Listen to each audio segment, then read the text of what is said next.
Yes, I decided to give frameless backpacks a try for my summer loadout. What I ended up going with is the Superior Wilderness Designs Frameless 30.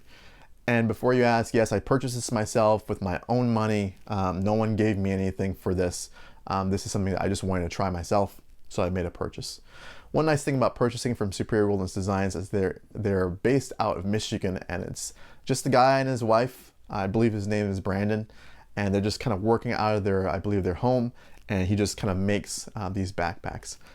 Now, I had a couple options before kind of going with a frameless pack. One of the ones that I thought about really significantly is the Z-Pack Nero, which would have been fine, but I really wanted to have a look at Superior Wilderness Designs. Karate Josh has his own Superior Wilderness Designs pack, and he has, I think, the Long Haul 50, which has a removable frame.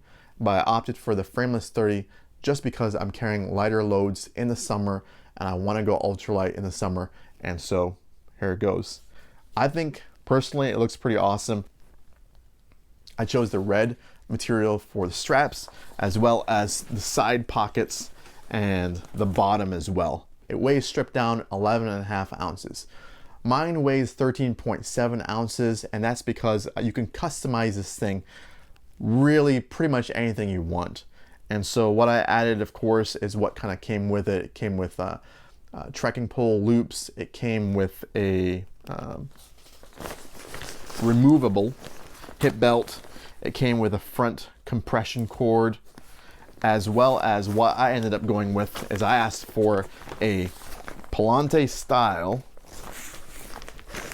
bottom pocket. And so what that allows me to do is because you guys know I use my hip belt pocket a lot for snacks while I'm hiking, also my hat, gloves, those kind of things. And I want something I can put under my pack and not have to take it off, just to kind of get anything in there. So the internal body is 30 liters, and then it has an additional 8 liters of storage space in the side pockets. Some little things about this as well. This has this mesh in the front, and so I can actually remove this compression strap if I want to, store whatever I need to in there. One of the things I wanted to check out with the Superior Wilderness Frameless 30 is this X-Pack material. And so this X-Pack material is pretty different from the Cuban stuff. It's more of a laminate, so it's a combination of different layers. So because of that, it is going to be heavier overall than Cuban fiber, but if you're making it in packs like this, it makes a pretty good material. They of course come in different gauges, and so the body of the pack is made of a thinner gauge than the side pockets, which are more abrasion resistant. And he kind of designed it that way. Of course, your pack is going to go on the ground, it's going to drag wherever, and so you may not need the abrasion resistance for the main body of the pack, but you definitely need it for the pockets and the bottom layer as well. It has the same roll top style enclosure they're used to seeing on packs like this. The X-Pack material I also wanted to mention is waterproof, but the pack itself is not seam sealed. And so I will be using a bunch of dry bags in here for when it rains. I probably won't need a pack cover. I'm not planning on bringing one, but you still have to protect the contents of the pack because the seams will leak. There's no Velcro in here. It just comes with these kind of snap enclosures, which I think is fine. I actually, in here, I kind of miss having the Velcro a little bit. One thing that I noticed with this material that I think is handy, and I noticed this on Bryce Newbold. He has the Hyperlight mountain gear pack, is that the inside is white. And so it makes it a little bit easier to see inside whenever you're kind of getting something from your pack. So what I've done is I've loaded this thing up to about 16 pounds.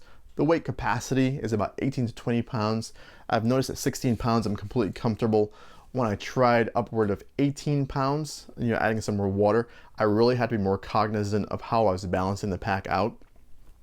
But it wasn't like a fun carry, whereas at 16 pounds, it feels just about right. 17 I could do, but as I was getting 18, 19, 20, that's where I started to feel the weight more in my pack. So just be aware that even though you can hold 18 to 20 pounds, it's kind of that load carrying capability, it may not be the most comfortable experience because the hip belt, of course, is removable and it's only like a thin webbing so it's nothing too substantial. It does have these kind of side compression cords, just kind of stabilize your overall load. Some things that Brandon has changed this year is actually kind of making the pockets a little bit higher. It makes it more easily accessible for water bottles. So while hiking, I did try to kind of access my water bottles. I guess I have more range of motion on my left shoulder. I could get the water bottles in my left pocket. The one in the right pocket, I could not reach. I just don't have as much range of motion, I guess, with that one. With each pocket, there are these kind of cord locks with shock cord here, so you can tighten up whatever is in there. And so right now, if you just have one water bottle in there, it's nice that I can kind of cinch that tighter and it's not going to flop everywhere. Typically stock, the pack does come with a hydration port. I actually opted to remove that just because I never use a hydration bladder, and so it's also one less area for water to leak into or less stitching, so I really wanted to make sure that I had that option available. The straps are nice and comfortable. One thing I actually like that Brandon did is he made a thicker webbing for kind of the pack hanging or the pack hook, I guess, where you can grab the pack by. It's actually nice having a wider strap there, just makes it more comfortable to handle. If I really wanted to strip this down, didn't need the hip belt, also don't need the sternum strap is also another option, so I can actually remove this if I didn't want it. I actually would recommend you not. I like having the sternum strap on there. It's not something I would want to remove. Nice touch with the sternum strap is he actually has a bit of elastic right there to kind of help, I don't know, with the load. It was nice to have it when I am trying around my neighborhood, that it doesn't bounce around a whole lot, and it helps kind of the load adjust while you're carrying it.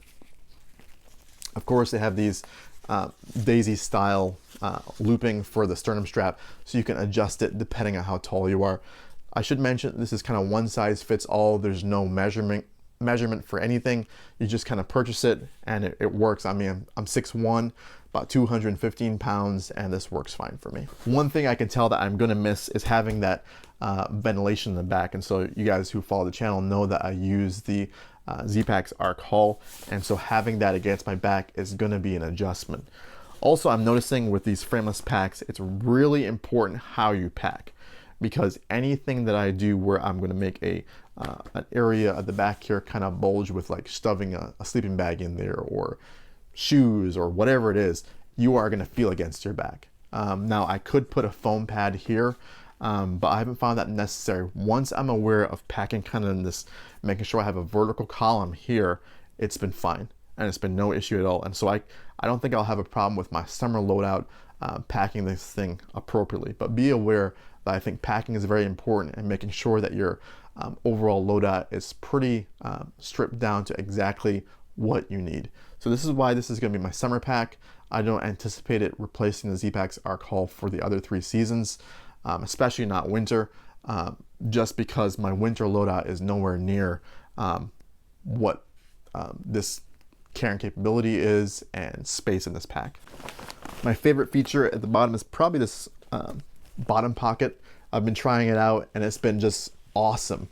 It's just been great to be able to access whatever I need at the bottom there, and it's just been fantastic that while I'm hiking, I really don't miss the hip belt so far. Now, I say that kind of with a caveat because this has not been on any trips as yet. I'm hoping maybe April or May to kind of get it out for its first trip, depending on temperatures, because depending on temperatures, that makes a difference in terms of what quilt I bring. And so if I were to try to pack a 5-degree quilt in here, I may have some space issues. What do you guys think about frameless packs? Anything that I should know and watch out for in terms of having a frameless pack? Those of you guys who've been hiking with them, let me know down in the comments things to watch out for and things that I should kind of know or be aware of. As well as those of you guys who don't have a frameless pack, let me know what you think. Think I'm crazy?